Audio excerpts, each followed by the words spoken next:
दोस्तों, भारत में बहुत से बादशाहों ने हुकूमत की, चाहे वो भारतीय हो या विदेशी। मगर आज हम बात कर रहे हैं एक मुस्लिम महिला की, जिसने भारत ही नहीं इस्लामिक इतिहास में पूरी दुनिया में किसी देश पर पहली बार हुकूमत की थी। कौन थी वह महिला, चलिए जानते हैं इस वीडियो में। कहानी शुरू होती है उस ओर से जब 1206 में मोहम्मद गौरी अपने जीते हुए प्रदेशों को अपने गुलाम कुतुबुद्दीन ऐबक को सौंपकर वापस लौट गया। इस तरह भारत में कुतुबुद्दीन ऐबक की गद्दी संभालने के बाद गुलाम वंश की नींव पड़ी। 1210 में पोलो खेलते हुए घोड़े से गिरकर कुतुबुद्दीन ऐबक की मौत हो गई और गद्दी पर उसका बेटा आराम से बैठ गया। मगर वह बहुत ही आलसी और कायर था, तो उसे गद्दी से हटाकर कुतुबुद्दीन ऐबक का गुलाम और दामाद इल्तुतमिश गद्दी पर बैठा। दोस्तों, कुतुब मीनार जो दिल्ली में है, इसकी बुनियाद तो कुतुबुद्दीन ऐबक ने डाली थी, मगर इसको पूरा उसके दामाद इल्तुतमिश ने ही कराया था। रजिया सुल्ताना इसी सुल्तान इल्तुतमिश की बेटी थी। रजिया के अलावा सुल्तान के 11 बेटे भी थे, मगर रजिया सुल्ताना बहुत ही अक्लमंद, होशियार और बहादुर थी। उसके सामने उसके भाई निहायत ही मक्कार और कायर थे, इसलिए सुल्तान को सबसे ज्यादा भरोसा अपनी बेटी रजिया पर ही था। सुल्तान हर जगह और हर मामले में, यहाँ तक कि सरकार के कामों में भी अपनी बेटी रजिया को ही बेटों से ज्यादा अहमियत देता था। ये बात इल्तुतमिश के बेटों को बहुत गलत लगती थी। उन्हें लगता था कि हम जैसे 11 बहादुर बेटों को छोड़कर सुल्तान अपनी बेटी को ही, जो कि एक लड़की है, ज्यादा अहमियत देते हैं। रजिया बचपन से ही बहुत बहादुर थी। उसने बचपन से ही घुड़सवारी, तलवारबाजी और तीरंदाजी जैसे काम सीख लिए थे। सुल्तान इल्तुतमिश कहीं भी जाते तो अपने शासन की बागडोर अपनी बेटी रजिया को ही सौंप कर जाते। इल्तुतमिश को अपनी बेटी रजिया पर इतना भरोसा हो गया था कि उन्होंने फैसला कर दिया कि मेरे मरने के बाद सुल्तान रजिया को ही बनाया जाए। सुल्तान के इस फैसले से दरबारी नाराज हो गए और उन्होंने आवाज उठानी शुरू कर दी कि सुल्तान अपने 11 बेटों के होते हुए बेटी को सुल्तान क्यों बनाएंगे और हम लोग एक औरत की हुकूमत कैसे बर्दाश्त कर सकते हैं। दूसरी ओर इल्तुतमिश की बीवी शाह तुर्कान अपने बेटे रुकनुद्दीन को सुल्तान बनाना चाहती थी, इसलिए वो भी सुल्तान के फैसले के खिलाफ खड़ी हो गई। मजबूरन दरबारियों के दबाव में आकर सुल्तान इल्तुतमिश को अपना फैसला बदलना पड़ा। जब सुल्तान इल्तुतमिश की मौत हो गई तो उसके फैसले के मुताबिक सल्तनत का अगला बादशाह उसका बेटा रुकनुद्दीन बना दिया गया। रुकनुद्दीन एक अय्याश किस्म का इंसान था। वो गद्दी पर तो जरूर बैठा, लेकिन असल सत्ता उसकी माँ शाह तुर्कान के हाथ में थी। शाह तुर्कान लोगों पर जुल्म करती थी। उसने महल में मौजूद अपने दुश्मनों को चुन चुन कर खत्म करना शुरू कर दिया। इसके बाद उसने इल्तुतमिश के बाकी बेटों को भी परेशान करना शुरू कर दिया, ताकि कोई उसके खिलाफ आवाज न उठा सके।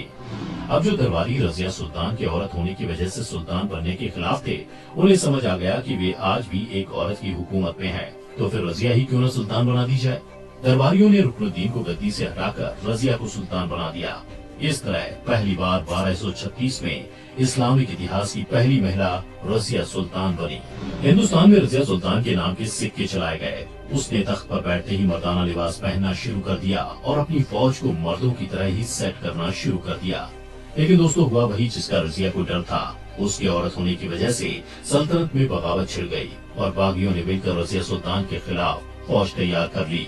बागियों का मेन लीडर रुकनुद्दीन का वजीर था, लेकिन रजिया सुल्तान बहादुर होने के साथ साथ होशियार भी थी, इसलिए उसने बागियों में आपस में फूट पैदा कर दी और खुद लड़ाई करना गवारा नहीं किया। अब बागियों की फौज आपस में लड़ने लगी।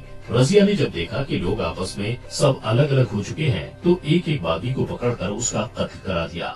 इस तरह लोगों के दिलों में रजिया का खौफ बैठ गया और रजिया सुल्तान ने अपने खिलाफ होने वाली बगावत को कुचल डाला। लेकिन अभी भी बहुत लोग ऐसे बाकी थे जो रजिया से नफरत करते थे और उसे गद्दी से हटाना चाहते थे। आखिरकार इन बागियों को मौका मिल भी गया। रजिया सुल्तान के महल में एक काला हबशी गुलाम रहता था, जिसका नाम याकूब था। कहते हैं रजिया सुल्तान उस पर कुछ ज्यादा ही मेहरबान हो गई। पहले तो ये गुलाम महल में घोड़ों के अस्तबल का दरोगा था। अचानक रजिया ने उसे अमीर का पद दे दिया। बाद में अमीरों का अमीर बना दिया। ये महल में सबसे बड़ी पोस्ट हुआ करती थी, जो सिर्फ बड़े तुर्क लोगों को ही दी जाती थी। बात यहाँ तक फैलने लगी कि लोग ये कहने लगे कि रजिया सुल्तान के गुलाम से नाजायज रिश्ते हैं। इस पर रजिया सुल्तान को चाहिए था कि अपनी गलती सुधार करती और अपने दरबारियों से बात करती, लेकिन उसने इसका उल्टा ही किया। और यही नहीं, रजिया ने उस काले गुलाम को अपना खास बॉडीगार्ड बना लिया। इसके बाद वह गुलाम रजिया के साथ हर वक्त रहने लगा। रजिया सुल्तान ने सल्तनत के बड़े बड़े फैसलों में उस काले गुलाम की सलाह लेनी शुरू कर दी। नाराज दरबारियों ने उसके खिलाफ बगावत की, एक बड़ी फौज तैयार कर ली। इन बागियों में सबसे आगे पंजाब का एक हुक्मरान था, जिसका नाम अल्तूनिया था। दरअसल बात ये थी कि ये अल्तुनिया रजिया सुल्तान से शादी करना चाहता था, लेकिन रजिया सुल्तान ने शादी करने से इनकार कर दिया। इस बात को सुनकर अल्तुनिया रजिया सुल्तान से नाराज हो गया और उस पर बदचलनी का इल्जाम लगाने लगा। रजिया को जब इस बात की जानकारी हुई तो उसने अल्तुनिया को जवाब देने का फैसला किया और वो एक बड़ी फौज लेकर अल्तुनिया पर हमला करने निकल पड़ी। लेकिन रास्ते में ही उसके कई जनरल रजिया के खिलाफ हो गए। गुलाम याकूत को कत्ल कर डाला, रजिया को पकड़कर कैद कर लिया और भटिंडा की जेल में डाल दिया। रजिया बहुत होशियार थी। कुछ दिन कैद में रहने के बाद वह अल्तुनिया से शादी करने के लिए तैयार हो गई और शादी कर ली। दूसरी ओर दरबारियों ने रजिया के भाई रुकनुद्दीन को गद्दी पर बैठा दिया। अपने शौहर के साथ मिलकर रजिया सुल्तान ने एक बड़ी फौज तैयार की और अपनी पुरानी सल्तनत दिल्ली को हासिल करने के लिए निकल पड़ी। दिल्ली आने पर रजिया की अपने भाई के साथ भयंकर जंग हुई, लेकिन रजिया सुल्तान की हार हो गई और वह भागकर अपने शौहर की हुकूमत भटिंडा वापस आ गई। रजिया लड़ाई में हार तो जरूर गई, लेकिन रजिया आसानी से हार मानने वालों में से नहीं थी। कुछ देर रुकने के बाद रजिया सुल्तान ने फिर से एक बड़ी फौज तैयार की और दिल्ली पर हमला कर दिया। इस बार रजिया सुल्तान के सारे सिपाही उससे अलग हो गए और भाग गए। रजिया सुल्तान को फिर से हार मिली। इस बार वह भटिंडा न पहुंच सकी और वहीं जंगलों में भूखी प्यासी भटकने लगी। जंगल में रजिया को एक किसान मिला। रजिया सुल्तान भूख से बेहाल थी। किसान ने फकीर समझकर आधी रोटी रजिया को दे दी। रोटी खाकर रजिया सुल्तान वहीं लेट गई और उसे नींद आ गई। कहते हैं रजिया सुल्तान ने खुद को छिपाने के लिए अपने शाही लिबास के ऊपर से फकीरी लिबास पहन लिया था। नींद में रजिया का फकीर लिबास खिसक गया और शाही लिबास ऊपर आ गया। किसान की नजर जब रजिया के शाही लिबास पर पड़ी तो वो हैरान रह गया। अंदर उसने बहुत सारा